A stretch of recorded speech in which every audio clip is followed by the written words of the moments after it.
200 years, 200 سال کی اسے زندگی عطا فرمائی، مگر افسوس اس نے اس لمبی عمر سے فائدہ نہیں اٹھایا، بلکہ وہ ساری زندگی اس نے گناہوں میں نافرمانیاں کرتے ہوئے گزار دی۔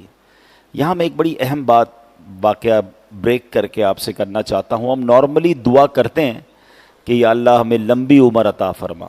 لمبی عمر واقعی بڑی اچھی نعمت ہے، مگر اس کے لیے جس کے اعمال اچھے ہوں، جس کے اخلاق اچھے ہوں۔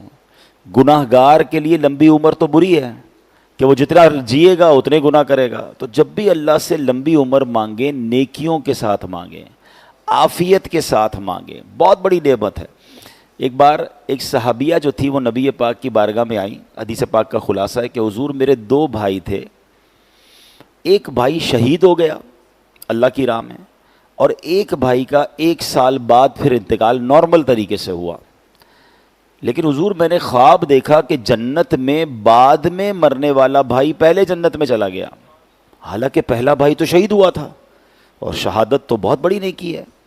سبحان اللہ۔ سرکار دو عالم علیہ الصلوۃ والسلام نے اتنا پیارا جواب دیا۔ آپ نے فرمایا جس کا مضمون یہ ہے کہ کیا تمہارے بھائی نے 1 سال مزید دنیا میں رہ کر اتنی نمازیں نہیں پڑھی، اتنے سجدے نہیں کیے، اتنے روزے نہیں رکھے؟ کیونکہ اس کو ایک رمضان ایکسٹرا ملا، اس 5 وقت کا نمازی تھا وہ بھائی، ساری نمازیں پڑھیں، عبادتیں کیں، تو وہ 1 سال دنیا میں زیادہ رہ کر زیادہ نیکیاں کر کے جنت میں پہلے چلا گیا۔ تو پتہ چلا کہ زندگی اچھی جب وہ نیکیوں والی ہو۔ اگر کوئی شخص زندگی ایسی گزار رہا ہے کہ روز ہی گناہ کیے جا رہا ہے، روز ہی اللہ کو ناراض کیے جا رہا ہے، پھر تو لمبی زندگی اس کے لیے خطرناک ہے۔ ہاں یہ ضرور ہے کہ موت کی دعا نہیں کرنی چاہیے، دعا اللہ پاک سے عافیت والی، خیر والی، نیکیوں والی طویل عمر کی کریں کہ یا اللہ جب تک جیوں تیری فرما برداری کروں، یہ نمازیں پڑھوں، عبادت کروں، تاکہ جنت کے لیے مزید خزانہ جمع ہو جائے۔ اب جس بندے کی ہم بات کر رہے ہیں 200 سال اس کی لائف تھی، مگر 200 برس ہی گناہوں میں گزرے، اس کا انتقال ہو گیا۔ اب پورے محلے میں، پورے شہر میں اس کی بدکاریاں، اس کی بے حیائیاں، اس کے جو بھی گناہ تھے لوگوں کو پتہ تھے۔ تو انہوں نے کیا کیا، وہ کہتے ہیں نا خس کم جہاں پاک، وہ کہتے ہیں کیا اس کا جنازہ پڑھائیں، کیا اس کو کفن دیں، کیا اس کو تدفین کریں، اٹھایا اور گندگی کے ڈھیر پر ڈال دیا، دفن بھی نہیں کیا، کہ بندہ ہی ایسا تھا اس کو کیا دفن کرنا۔ اب اللہ کی شان دیکھیں کہ بنی اسرائیل نے یہ سٹائل اپنایا، اور ادھر اللہ نے حضرت موسیٰ علیہ السلام پر وحی بھیجی کہ اے موسیٰ میرے فلاں بندے کا انتقال ہو گیا ہے فلاں علاقے میں، تم جاؤ اس کو غسل دو، اس کی کفن دو، اور اس کو جنازہ پڑھاؤ، اس کی تدفین کرو۔ حضرت موسیٰ، اللہ کا آرڈر تھا، آپ پہنچ گئے۔ جب اس علاقے میں پہنچے تو علاقے والوں نے کہا کہ اے موسیٰ آپ کس بندے کی جنازے کی بات کر رہے ہیں، یہ تو اتنا بڑا گناہ گار، اتنا بڑا بدکار ہیں، آپ اس کا جنازہ پڑھانے آئے ہیں؟ اچھا پھر اللہ کا نبی جس کا جنازہ پڑھائے تو وہ تو کنفرم جنتی ہو گیا نا، اس کو اور کیا چاہیے کہ اللہ کا نبی جس کا جنازہ پڑھا دے۔ تو حضرت موسیٰ حیران ہو گئے کہ علاقے والے یہ کہہ رہے ہیں، اللہ کا حکم یہ ہے کہ جنازہ پڑھانا ہے، اس کو کفن دینا ہے، اس کی تدفین کرنی ہے۔ حضرت موسیٰ ایکچولی کلیم اللہ تھے، اللہ سے باتیں کرتے تھے۔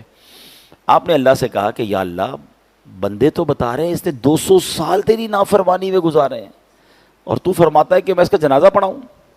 ارشاد ہوتا ہے کہ اے موسیٰ بنی اسرائیل کے لوگ سچ کہتے ہیں، جو کہہ رہے ہیں نا ٹھیک کہہ رہے ہیں، واقعی یہ گناہ گار تھا، مگر انہو کان کلما نشر التوراۃ، جب یہ بندہ تورات شریف کو کھولتا تھا، وَنَظَرَ إِلَىٰ اسْمِ محمد صلی اللہ علیہ وسلم، اور ہمارے محبوب علیہ السلام کے نام پاک کو جب بھی دیکھتا تھا تو قبلہ وضعہ علی عینیہ وصلی علیہ، وہ کیا کرتا تھا، میرے محبوب کے نام پاک کو ادب سے چومتا تھا، اسے آنکھوں پر لگاتا تھا اور درود پاک پڑھتا تھا۔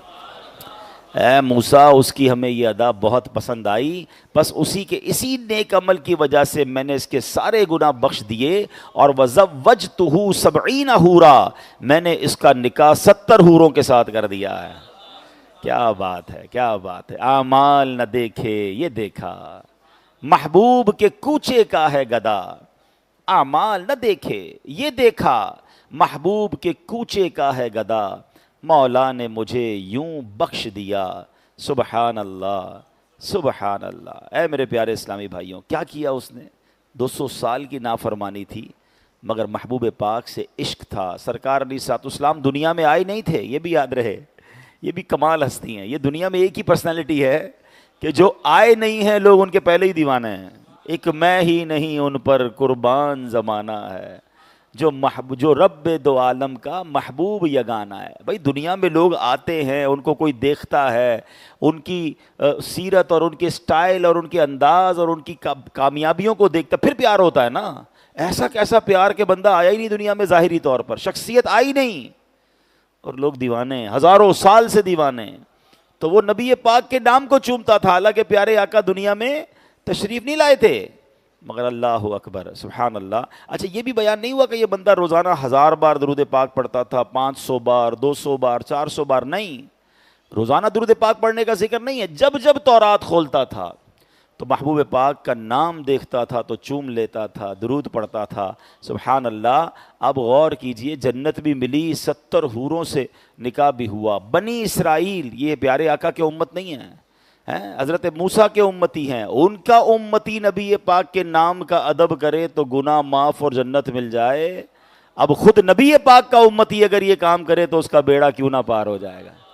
تو درود پاک کمال کا وظیفہ ہے، خوب درود پاک پڑھتے رہا کریں۔ جب جب پیارے آقا کا نام آئے درود پاک پڑھیں۔ سرکار دو عالم علیہ السلام کا نام پاک محمد صلی اللہ علیہ وسلم آئے تو ہو سکے تو اپنے انگوٹھوں کو چوم کر آنکھوں سے لگائیں، یہ بھی عشق کا طریقہ ہے۔ لوگ کہتے ہیں کہاں لکھا ہے بھائی، کون سا ریفرنس ہے جو آپ انگوٹھے چومتے ہیں؟ ہم کہتے ہیں ہمارے نصیبوں میں لکھا ہے۔ بھائی منع تو نہیں ہے نا، ٹھیک ہے نا، سرکار کا نام اگر چوم رہے ہیں محبت سے، یہ تو رب نے نام ہی ایسا بنایا ہے کہ آپ مل کر کہیے محمد صلی اللہ علیہ وسلم۔ آپ انگوٹھے تو بعد میں چومیں گے، لبوں نے خود ہی ایک دوسرے کو چوم لیا ہے، محمد، ہونٹ خود ہی چوم لیتے ہیں صلی اللہ علیہ وسلم، اللہ نے نام ہی ایسا دیا ہے، ٹھیک ہے۔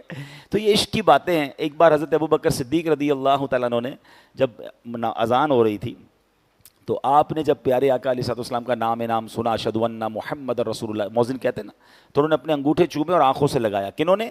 صدیق اکبر حضرت ابوبکر صدیق رضی اللہ تعالیٰ عنہ نے۔ تو نبی پاک نے، انہوں نے پھر دعا بھی کی کہ نبی پاک پر درود ہو، میری آنکھوں کی ٹھنڈک ہے میرے آقا۔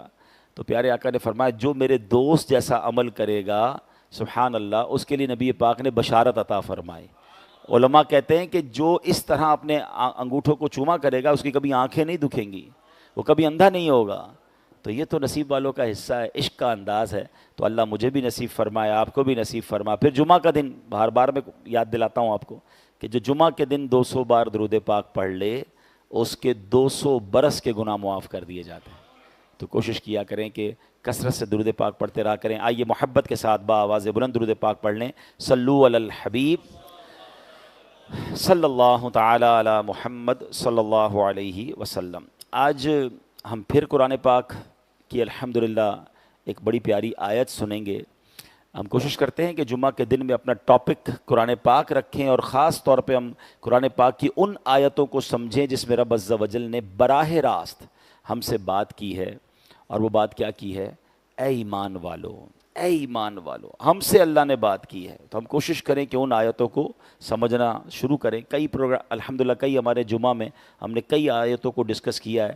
آج انشاءاللہ ہم پارہ نمبر 4 ہے سورہ آل عمران کی آیت نمبر 130 کی تلاوت کریں گے، اس کا ترجمہ اور پھر اس کے بارے میں کچھ جانیں گے۔ اللہ قرآن مجید فرقان حمید میں ارشاد فرماتا ہے، بسم اللہ الرحمن الرحیم، یا ایھا الذین آمنوا لا تأکلوا الربا اضعافا مضاعفہ، یا ایھا الذین آمنوا لا تأکلوا الربا اضعافا مضاعفہ واتقوا اللہ لعلکم تفلحون۔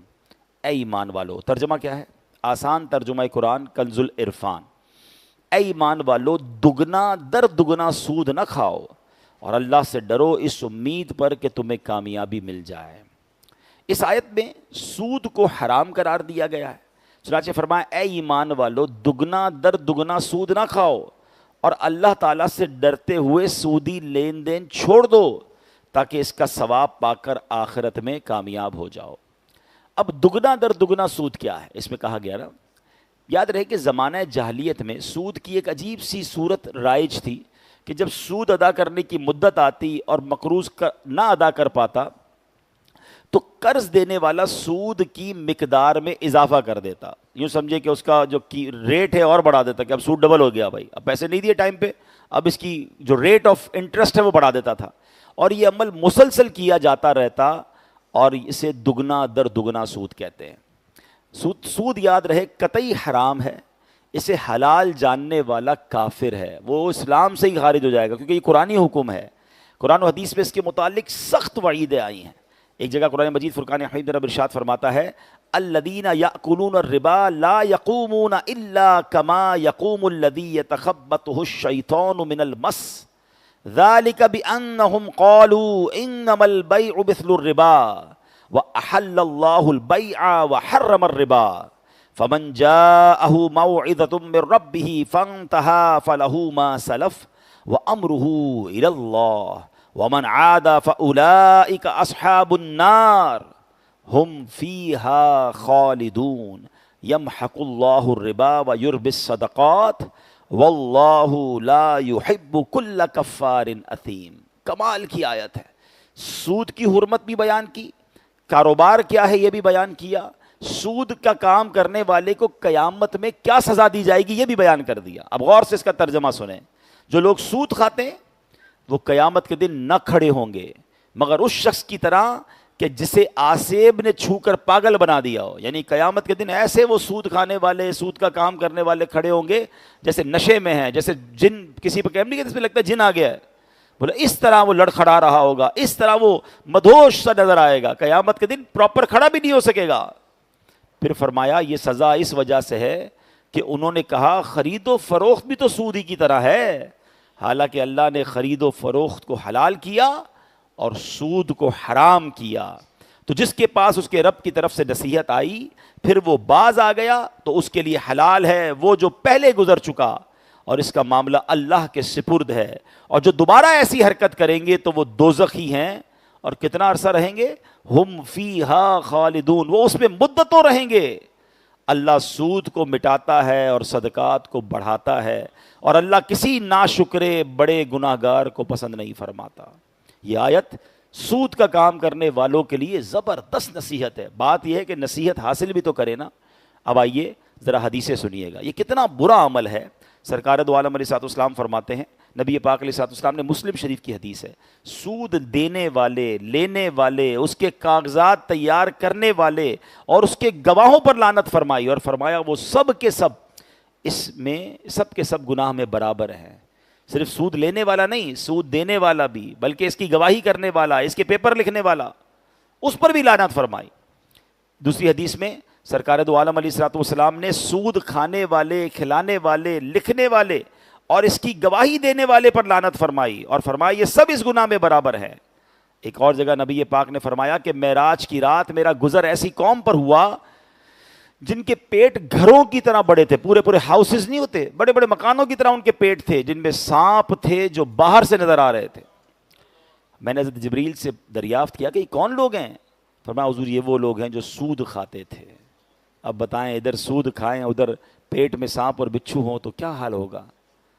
حضرت عبداللہ ابن عباس رضی اللہ تعالیٰ نے فرمایا اللہ تعالیٰ سود خور کا نہ صدقہ قبول کرے، نہ حج، نہ جہاد، نہ رشتہ داروں سے حسن سلوک۔ بندہ کہے یار میں سود کا کام کر رہا ہوں، پھر حج بھی تو کرتا ہوں، صدقے بھی تو دیتا ہوں۔ یہ شیطان کا بڑا خطرناک وار ہے۔ یہ تمام کاروباری لوگوں سے، بلکہ تمام ظاہر ہے جو نوکری بھی کرتے ہیں، حلال تو انہوں نے بھی کمانا ہے نا۔ بندہ نوکری میں ڈنڈی مارے، کام کاج میں ڈنڈی مارے، حرام کرے، چاہے وہ سود ہے، رشوت ہے، ملاوٹ ہے، دھوکہ ہے، واٹ ایور، جھوٹی قسمیں کھا کے مال بیچنا ہے، پھر شیطان پتہ ہے دماغ میں ایک بات ڈالتا ہے کہ یار ٹھیک ہے تو غلط تو کرتا ہے لیکن پھر صدقہ بھی تو دیتا ہے نا، مسجد میں چندہ بھی دے دیتا ہوں۔ زیادہ پیسے والا ہوتا ہے تو شیطان اس کے دماغ میں ڈالتا ہے یار تم تو ماشاءاللہ اتنی زکوٰۃ بھی نکالتے ہو، غریبوں کی شادی بھی ہو جاتی ہے، کئی لوگوں کی مدد ہو جاتی ہے، تم نے ایک بندے کو مکان بھی بنا کر دیا تھا، مسجد میں بھی چندہ دیا تھا، تو اگر ادھر سے حرام آیا ادھر سے تم نے اچھا کام کر لیا تو یہ بیلنس ہو گیا۔ شیطان دماغ میں ایک عجیب سی بیلنس شیٹ بنوا رہا ہے ہم سے کہ یار ادھر ڈنڈی ماری ادھر پیسے دے دیے، یہ لیول ہو گیا۔ یہ بے وقوفی ہے۔ ایک جملہ یاد کر لیں، اللہ پاک ہے اور پاک مال ہی قبول فرماتا ہے۔ پہلے تو یہ بات یاد کر لیں، حرام کما کر صدقہ دینا ہی قبول نہیں ہے تو لیول کہاں سے ہوگا؟ اب اس کو لاجیکلی ذرا ایگزامپل کے ذریعے سمجھیں۔ آپ کسی بہت بڑے بادشاہ کے پاس جائیں اور آپ اس کو ایک بہت خوبصورت سا تحفہ دیں اچھی سی پیکنگ کے ساتھ, بادشاہ قبول کر لے, آپ چلے جائیں واپس, بادشاہ کمرے میں جا کر اس پیکٹ کو کھولے, اندر سے ایک بوتل نکلے جس بوتل میں پیشاب بھرا ہوا ہو یا گندگی بھری ہوئی ہو, آپ کی اس پیکنگ, اس گفٹ کو بادشاہ پسند کرے گا یا ناراض ہو جائے گا کہ یار مجھے تحفہ بھی دے کر گئے تو گندگی کا. آپ سمجھ رہے ہیں بات؟ ہم اللہ کی بارگاہ میں حرام کا صدقہ بھیج کر سمجھ رہے ہیں اللہ قبول فرما لے گا, سود کا پیسہ بھیج کے سمجھ رہے ہیں اللہ قبول نہیں قبول ہونا. اور حدیث بھی سن لی آپ نے, حضرت عبداللہ ابن عباس کے قول سمجھ لیں کہ اللہ تعالیٰ سود خور کا نہ صدقہ قبول کرے, نہ حج, نہ جہاد, نہ رشتہ داروں سے حسن سلوک, تو کیا کرنا اس مال کا کہ جو کھاؤں تو بے برکتی ہے, صدقہ کروں تو قبول نہیں, پیچھے چھوڑ کر مر جاؤں تو بچے موج کریں اور مجھے مار پڑے. میں نے اسی جگہ پر ایک جملہ کہا تھا, اللہ کرے بات سمجھ آ جائے, اور کئی لوگوں نے ماشاءاللہ مجھے آ کر کہا کہ وہ فارمولہ جب سے سنا ہے چیزیں بہت کلیئر ہو گئی ہیں. آپ دوبارہ سن لیں, لائیو جا رہا ہے وہ بھی سن لیں کہ اپنی زندگی میں ہم جتنا کماتے ہیں, چاہے نوکری کرنے والا مجھے سن رہا ہے, چاہے کاروبار کرنے والا سن رہا ہے, اپنی ذات پر آپ کتنا خرچ کرتے ہیں کیلکولیٹ کیجئے. چاہے آپ 25,000 روپے مہینہ کماتے ہیں یا 25 لاکھ روپے مہینہ کماتے ہیں, آپ کیلکولیٹ کر کے دیکھ لیں. آپ اپنی آمدنی کا 5% بہت زیادہ ہو گیا تو 10% اپنی ذات پر خرچ کرتے ہیں, اپنی پرسنل ذات پر, باڈی پر, اپنے کپڑوں پر, اپنے کھانے پر, اپنے جوتے پر, اپنے ٹریول پر. ورنہ کس پہ خرچ ہو رہا ہوتا ہے؟ بچوں پر, بیوی پر, گھر والوں پر, ٹھیک ہے, اور کچھ جمع ہو رہا ہوتا ہے. کچھ لوگ تو بہت زیادہ جمع کرتے ہیں اور مر جاتے ہیں چھوڑ کے. لائف میں جتنا کمایا نا, میں نے اپنے اوپر 5% لگایا, مشکل سے 10% لگایا. بڑا اچھا خرچہ کرنے والا ہوگا تو شاید 10% لگا لے گا. اب فارمولہ سمجھ لو, کمایا 100, اپنے اوپر لگایا کتنا؟ 5. جواب کتنے کا دینا ہے؟ پورے 100 کا. غلط کمایا تو مار کتنے کی پڑنی ہے؟ پورے 100 کی. یعنی مار میں کھاؤں, موج دوسرے لوگ کریں. جن کے لیے کماؤں ان کے لیے میں مار کھاؤں. کیوں بھائی؟ پھر کیوں نہ سچائی کما لوں, سچا کماؤں, حلال کماؤں. اور یہ اللہ کا وعدہ ہے کہ اگر تمہیں حرام سے 100 مل رہا ہے تو صبر کرنا, توکل کرنا, اللہ حلال سے بھی اتنے ہی عطا فرمائے گا اور برکت والے عطا فرمائے گا, بلکہ اس سے زیادہ عطا فرمائے گا. بس یہ دماغ میں خبط سوار ہو جاتا ہے. اب جیسے سود کی ہم مذمت سن رہے ہیں, ایسا تو نہیں پہلی بار سن رہے ہیں, کئی بار لوگوں نے سود کے بارے میں سنا, یہاں تک سنا کہ سود کرنے والا ایسا جو اللہ سے جنگ کرتا ہے. یار مجھے ایک بات سمجھائیں, کوئی اللہ سے جنگ کر کے جیتا ہے؟ بربادی ہونا ہے نا. ہم نے بڑے بڑے لوگوں کو دیکھا, محل بنائے, فیکٹریاں بنائیں, امپائر کھڑے کر دیے, اور ایک وقت آیا کہ ایک ایک کر کے سب بک گیا. کیوں؟ پیچھے کیا تھا؟ سود تھا. مجھے بتاؤ, اللہ سے جنگ کر کے بربادی ہونی ہے, ٹھیک ہے نا. ایک تو دنیا میں نقصان الگ ہے, آخرت کی بربادی الگ ہے, اللہ سے جنگ ہے. لیکن یہ ساری چیزیں ہونے کے باوجود شیطان جو دماغ میں خیال ڈالتا ہے نا, وہ بڑا عجیب سا. وہ خیال پتہ کیا ہوتا ہے؟ ایکچولی وہ توکل جو ہے نا ہلا ہوا ہے ہمارا, ہم مضبوط تو ہے نہیں. شیطان کہتا ہے یار یہ مولوی صاحب بات تو ٹھیک کر رہے ہیں, مگر سود کے بغیر تو کاروبار ہی ختم ہو جائے گا. جھوٹ نہیں بولوں گا تو مال ہی نہیں بکے گا, ملاوٹ نہیں کروں گا تو لے گا کون مجھ سے؟ اچھا پوری مارکیٹ جھوٹ بول کے مال بیچ رہی ہے, میں اکیلا سچا ہوں گا تو مجھ سے کون خریدے گا؟ تو طرح طرح کے وسوسے دماغ میں شیطان ڈالتا ہے. اب میں آپ سے ایک سوال کرتا ہوں, مجھے ایک بات بتائیے, اگر کوئی یہاں ایسا بیٹھا ہے, اگر کوئی بیٹھا ہے یا مجھے سن رہا ہے لائیو, کہ جو حرام کما رہا ہے, سود سے, رشوت سے, ملاوٹ سے, واٹ ایور, اس کو پیسے مل رہے ہیں, روزی مل رہی ہے, جتنے چاہیے وہ کما رہا ہے نا. میرا سوال یہ ہے کہ جو اللہ کو ناراض کر رہا ہے اسے پھر بھی مل رہا ہے, اگر کوئی اللہ کو راضی کرے گا تو اس سے اللہ روک لے گا؟ مجھے جواب دینا. اچھا رزق دینے والا کون ہے؟ سب مل کر جواب دیں. رازق کون ہے؟ یہ ہمارا ایمان ہے نا. تو اللہ کو ناراض کر رہا ہوں اور روزی روٹی مل رہی ہے, حرام مل رہی ہے, میں حرام چھوڑ کر اللہ کو راضی کر کے حلال کی طرف بڑھوں گا تو کیا وہ رب میری روزی روک لے گا؟ یا تو پھر میرا ایمان نہیں ہے کہ اللہ کے سوا معاذ اللہ کوئی اور روزی دیتا ہے. جب ایمان یہ ہے کہ رب نے ہی روزی دینی ہے تو پھر تو ختم ہو گئی نا بات. ناراض کر رہا ہوں, پیسے مل رہے ہیں, ارے راضی کروں گا اور ملیں گے, برکت والے ملیں گے, رحمت والے ملیں گے. اب تو پیسہ آتا ہے, بیماری بھی ساتھ آ رہی ہے. حرام کا پیسہ تو آ رہا ہے, ٹینشن بھی ساتھ آ رہی ہے, دوائیاں آ رہی ہیں. جب حرام نہیں کماتے تھے تو اتنی دوائیاں نہیں کھاتے تھے, اب پتہ نہیں کتنی دوائیاں نیند نہیں آتی لوگوں کو, ٹینشنیں الگ ہیں, بچوں میں لڑائیاں الگ ہیں, فیملی میں جھگڑے الگ ہیں, پیسے بہت ہیں, بچے فرما بردار نہیں ہیں. ہم جاتے ہیں لوگوں کے گھروں میں, یار ایسے ایسے مسائل لوگ بتاتے ہیں, حیران ہو جاتے ہیں کہ اربوں روپے ہیں اور بھائی بھائی کے خون کا پیاسا ہے, ایک دوسرے پہ کیس کیے ہوئے ہیں. کیا فائدہ ایسے پیسے کا یار, کہ بھائی میرا نہ رہا، بہن میری نہ رہی، میں ماں باپ کا نہ رہا، ماں باپ میرے نہ رہے، ماں باپ کے ساتھ بچے لڑ رہے ہیں، تو یہ کہیں حرام کا پیسہ تو نہیں ہے کہ جو ہماری فیملی لائف کو ختم کر گیا، جو ہماری محبتوں کو ختم کر گیا، جو ہمارے سکون کو غارت کر گیا؟ بتاؤ پیسہ کس لیے کماتے ہو؟ سکون کے لیے نا. پیسہ ہے اور سکون نہیں ہے تو کیا کرنا ہے اس پیسے کا؟ پیسہ استعمال ہی نہیں کر پا رہے، اتنی بیماریاں ہیں، تو کیا کام اس پیسے کا؟ اس سے تو وہ غریب اچھا جو دال روٹی کھا کر سکون کی نیند سوتا ہے، حلال بھی کماتا ہے اور بچے بھی فرما بردار ہیں، حلال کماتا ہے، گھر میں ٹینشن کوئی نہیں ہے، تو وہ زیادہ سکون والا ہے نا. ایک جملہ اور یاد کر جاؤ کہ سکون اور برکت وہ کوانٹٹی میں نہیں ہے، وہ کوالٹی میں ہے. ہاں ہمارا پرابلم یہ ہے، ہم تعداد کے پیچھے بھاگ رہے ہیں، جس کی گاڑیاں زیادہ، جس کے بنگلے زیادہ، او جناب جس کے پاس پیسہ زیادہ وہ مزے میں، وہ برکت والا ہے. آپ کی بھول ہے، برکت تعداد کوانٹٹی میں نہیں ہے، برکت کوالٹی میں ہے. اللہ سے برکت مانگو، تعداد مت مانگو کہ اللہ تو برکت عطا فرما، جتنا ملے برکت والا ملے، عافیت والا ملے، حلال ملے. پھر دیکھو اس کے مزے کیسے ہیں، اس کی برکتیں کیسی ہیں. تو اللہ سود جیسی جو آفت ہے اس سے ہم سب کو محفوظ فرمائے. اب اس آیت میں بھی ایک شبہ ظاہر کیا گیا کہ زمانہ اسلام سے پہلے آج تک لوگ یہ کہتے آ رہے ہیں، یہ اس وقت بھی کہتے تھے، اب بھی کہتے ہیں، جو زمانہ اسلام سے پہلے کے لوگ تھے اور آج بھی لوگ کہنا بھائی سود اور کاروبار میں فرق کیا ہے؟ ایک ہی تو چیز ہے، آپ مال دے کر پیسے لیتے ہو، ہم پیسے دے کے پیسے لے رہے ہوتے ہیں، اور کیا فرق ہے؟ ڈیل ہی کرتے ہیں نا، لڑائی جھگڑا تو نہیں کرتے، مل جل کے بات کرتے ہیں، بھائی میں اتنے پیسے دوں گا، آپ مجھے کتنا مہینے کا نفع دیں گے. ایک ڈیل ہوتی ہے، ایک پیپر ورک ہوتا ہے، راضی خوشی سے ہوتا ہے. میں نے زبردستی تو پیسے نہیں دیے، آپ مال دے کر پیسے کما رہے ہو، ہم پیسے دے کے پیسے کما رہے ہیں. تو کاروبار اور اس میں فرق کیا ہے؟ یہ ایک ڈاؤٹ کریٹ کیا جاتا ہے اور یہ شروع سے کریٹ کیا جا رہا ہے. ایک پہلی بات تو یاد رکھیں کہ مسلمان کے لیے تو یہی فرق کافی ہے کہ اللہ تعالیٰ نے تجارت کو حلال کیا ہے، سود کو حرام کیا ہے. ہمیں لاجک ڈھونڈنے کی ویسے ضرورت نہیں ہے، اگر اللہ کا حکم آ گیا ہے تو بس لبیک، سود حرام، تجارت حلال.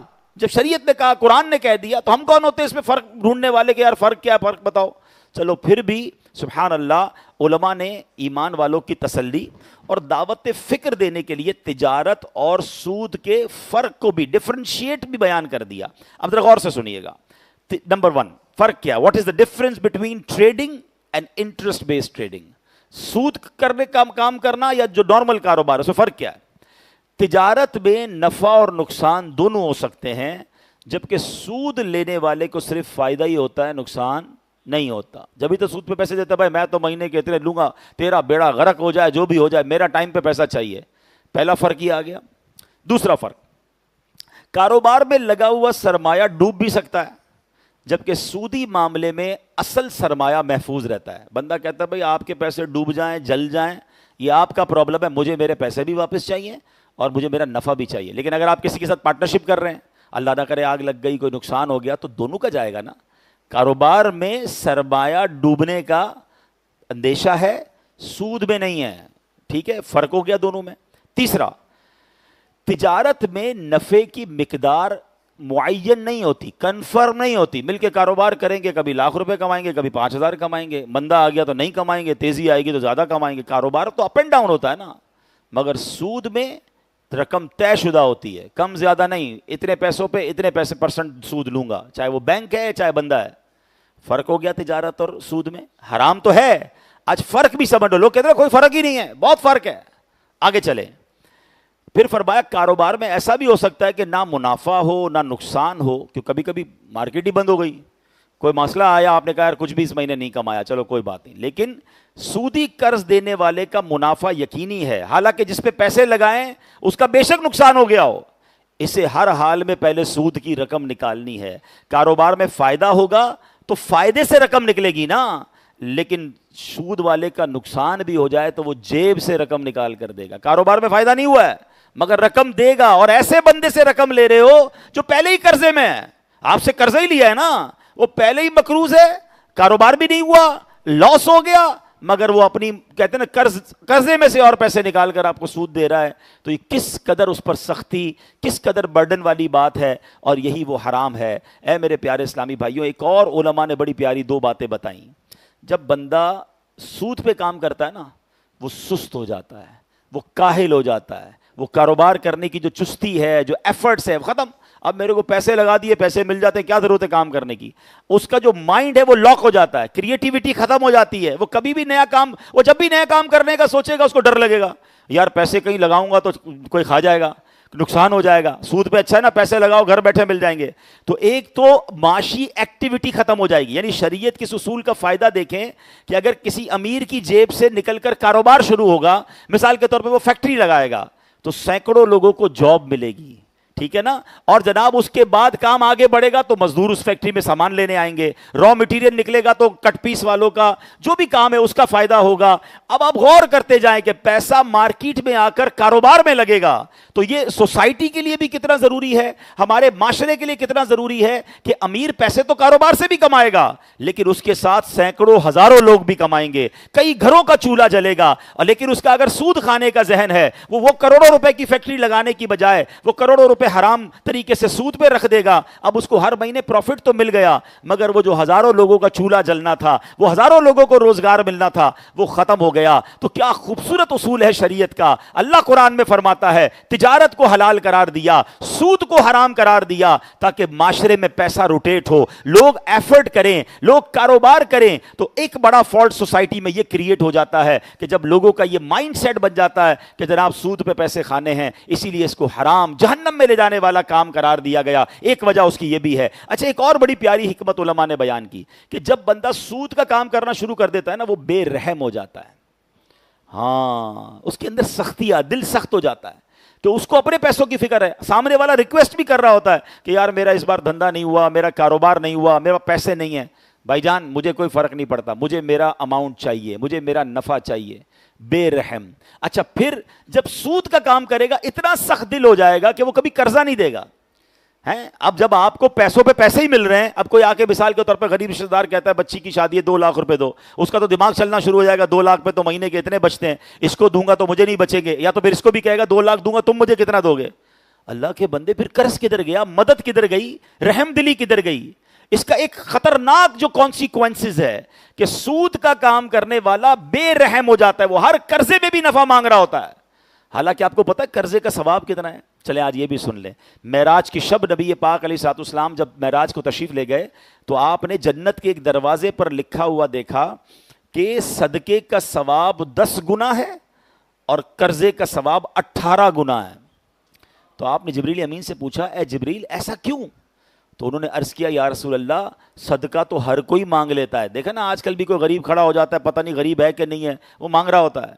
فرمایا قرضہ وہی مانگتا ہے جو ضرورت مند ہوتا ہے، جس کو لوٹانا ہوتا ہے. ایک حدیث پاک سنیے گا. میں اب تھوڑا سا یہ جو پیسے والے لوگ ہیں نا، میں ان کو ایک بہت کمال کا فارمولہ دینے جا رہا ہوں. الحمدللہ یہ کر کے دیکھیے گا آپ کو مزے کو مزہ آ جائے گا. حدیث پاک کا مضمون ہے کہ جب بندہ کسی مسلمان کو قرض دیتا ہے، میں ایگزامپل کے طور پہ سمجھاتا ہوں، آپ سے کسی آپ کے امپلائی نے ہی آپ کے یہاں کام کرنے والے نے کہا صاحب مجھے ضرورت ہے 50,000 روپے کی. اچھا بھائی آپ نے اس سے طے بھی کر لیا کتنے ٹائم میں دو گے؟ کہ 4 مہینے میں دے دوں گا. آپ کو پتا ہے میرے پاس ہی نوکری کرتا ہے، کہاں جائے گا، نہیں دے گا تو کاٹ لوں گا. 50,000 روپے آپ نے اس کو قرضہ دیا 4 مہینے کے لیے. حدیث پاک کا مضمون ہے اس بندے کو روزانہ 50,000 روپے صدقہ کرنے کا ثواب ملتا ہے. آپ حساب کریں مہینے کے کتنے بن گئے؟ 15 لاکھ روپے. 4 مہینے کے کتنے بن گئے؟ 60 لاکھ روپے. 60 لاکھ صدقے کا ثواب ملا، 50,000 4 مہینے بعد واپس بھی آ گئے. ٹھیک ہے. ایک اور حدیث پاک ہے. اب وہ بندہ آپ کے پاس آتا ہے کہتا ہے تھوڑی سی مشکل اور ہو گئی ہے، 1 مہینہ اور دے دیں. مدت بڑھانے کے لیے آیا، آپ نے رحم دلی کی کہا چلو ٹھیک ہے 1 مہینہ اور. حدیث پاک کے الفاظ ہیں اب وہ ثواب ڈبل ہو جاتا ہے. وہاں قرآن کہہ رہے نا دگنا در دگنا سود مت لو. لوگ کیا کرتے تھے، ٹائم نکل گیا کہتے سود ڈبل ہو گیا، ڈبل پیسے چاہیے، مار رہے اس کو. اور میری شریعت کہہ رہی ہے قرضہ دو اور ٹائم مانگے تو ٹائم دو، تمہیں ڈبل ثواب ملنا شروع ہو جائے گا. اعلیٰ حضرت امام اہل سنت حدیث کے تحت فرماتے ہیں ایک جگہ کہ میں روزانہ اتنے 1000 روپے، مثال کے طور پہ کہہ رہا ہوں، اتنے 1000 روپے صدقہ کرتا ہوں.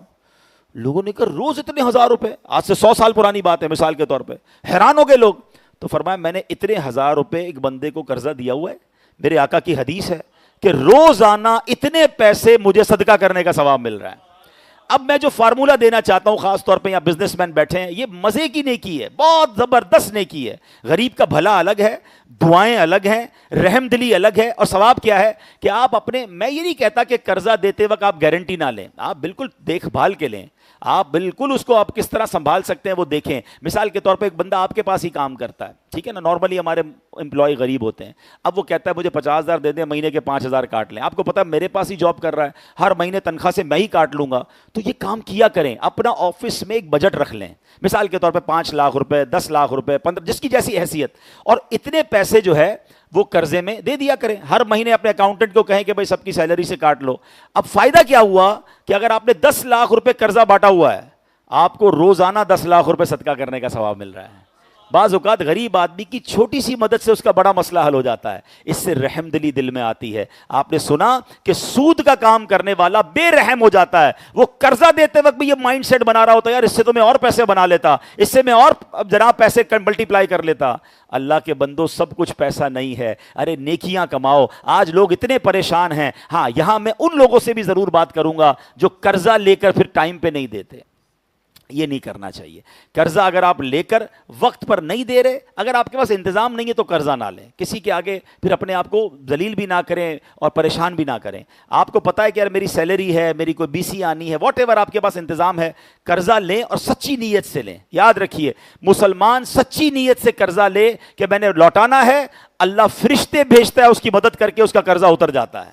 جس کی نیت ہی خراب ہوتی ہے، پیسے لے کے دینے ہی نہیں ہے، وہ برباد ہو جاتا ہے، اس کی اور بھی نقصانات ہو جاتے ہیں. نہیں، روایتوں میں آتا ہے کہ جو بندہ قرضہ لے اور ٹائم پر نہ لوٹائے اور پیسے ہیں اس کے پاس، بعض اوقات پیسے بھی ہوتے ہیں، خود عمرے کر رہے ہوتے ہیں، حج کر رہے ہوتے ہیں، گھر میں سب چل رہا ہوتا ہے، ہمارے پیسے نہیں دے رہے ہوتے، تو وہ ٹھیک ہے. اگر نہیں دے رہے نا تو روزانہ ہر منٹ گناہوں کا میٹر جاری ہے. اس کی نیکیوں کا میٹر جاری ہے جس کے آپ پیسے نہیں دے رہے، اور آپ کے گناہوں کا میٹر جاری ہے. اور یہ قرضہ یہاں نہ لوٹایا نا تو قیامت کے دن پیسوں کی صورت میں نہیں لوٹانا ہوگا.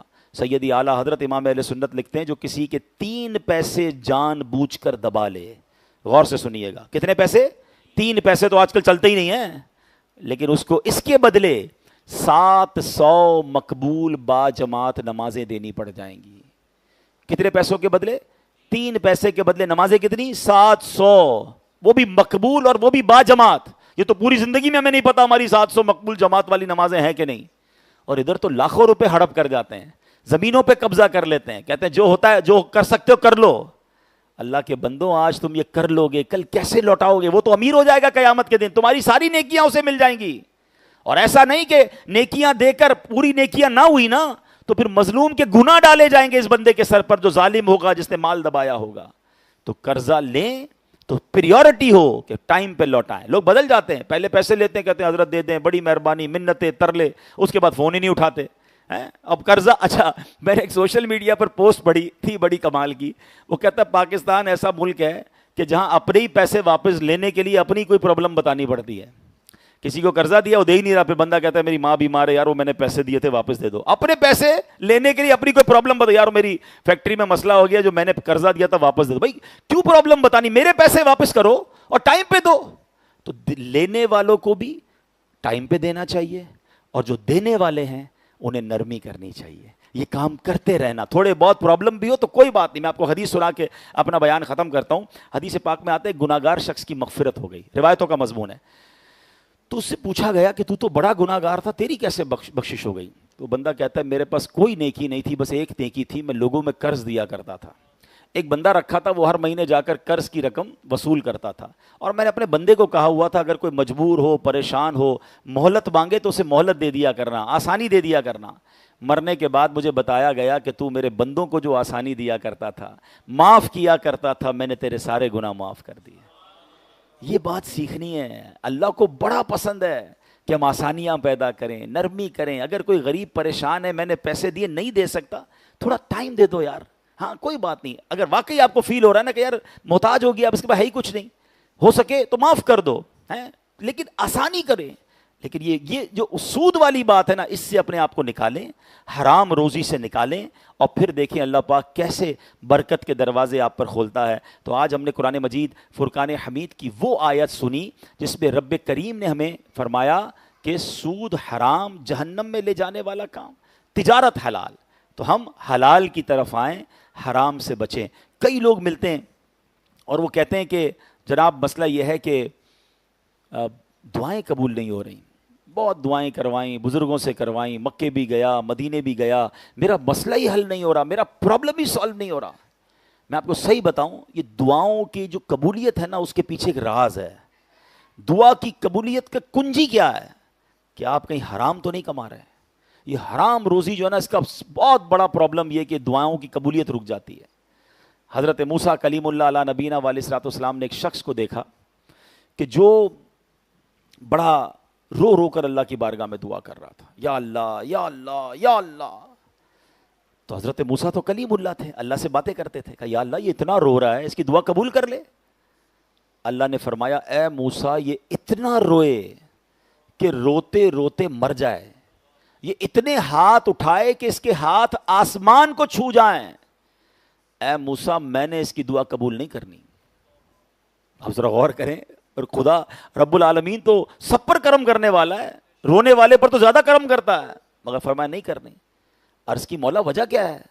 فرمایا موسیٰ یہ کھاتا حرام ہے، جو اس نے لباس پہنا یہ حرام ہے، یہ کماتا حرام ہے. اب غور کر لیں، پیسے بہت ہوں، حرام کے ہوں، نہ دعائیں قبول، نہ رب راضی، نہ سکون ہو. کیا کرنا ہے ان پیسوں کا؟ سارا تو میں لے کر بھی نہیں جاؤں گا، چھوڑ کے جانا ہے، اور مار سارے کی پڑنی ہے. کاش یہ بات سمجھ آ جائے.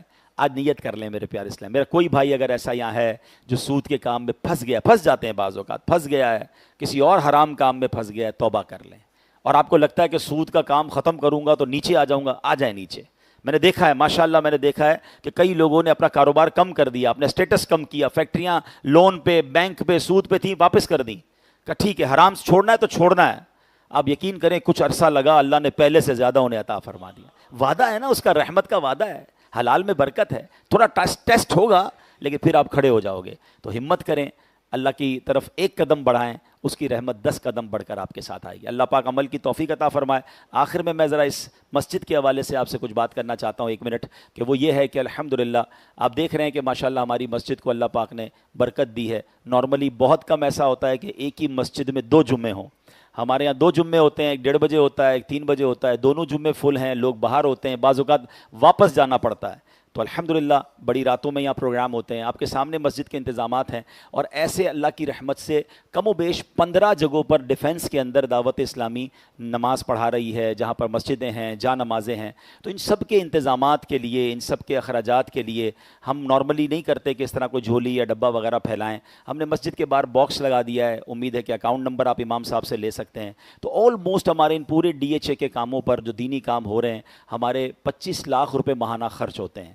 تو میری گزارش ہے جن کو اللہ نے نوازا ہے وہ کوئی منتھلی اپنا سسٹم بنا لیں، امام صاحب سے اکاؤنٹ نمبر لے کر اس میں ڈلوا دیں، باہر باکس میں ڈال دیا کریں. تو یہ انتظامات آپ کے سامنے، آج کل الیکٹرک کے بل آپ کے سامنے، ایئر کنڈیشن ہے، صفائی ستھرائی، یا مزید اس کو اور بہتر کرنا چاہتے ہیں. بلکہ میں تو یہ چاہتا ہوں کہ اس مسجد کے جو پکے نمازی ہیں، اگر مسجد کی انتظام کے لیے ہمارا ساتھ دینا چاہتے ہیں، ہم اس کو اور خوبصورت بنانا چاہتے ہیں، اور خوشبودار بنانا چاہتے ہیں، اور کمفرٹیبل بنانا چاہتے ہیں، تو آپ جیسے لوگ ہمارے ساتھ ہوں گے تو انشاءاللہ مل کر ان مسجدوں کے نظام کو اور خوبصورت کریں گے. اور مزید بھی انشاءاللہ ہمیں مساجد بنانی ہے، DHA میں مدارس بنانے ہیں، بہنوں کے کام کرنے ہیں. آپ کا سپورٹ رہے گا تو انشاءاللہ اور ہم آگے بڑھیں گے. اللہ پاک آپ سب کو اس کی بہترین جزا عطا فرمائے. سنت ادا کر لیجیے.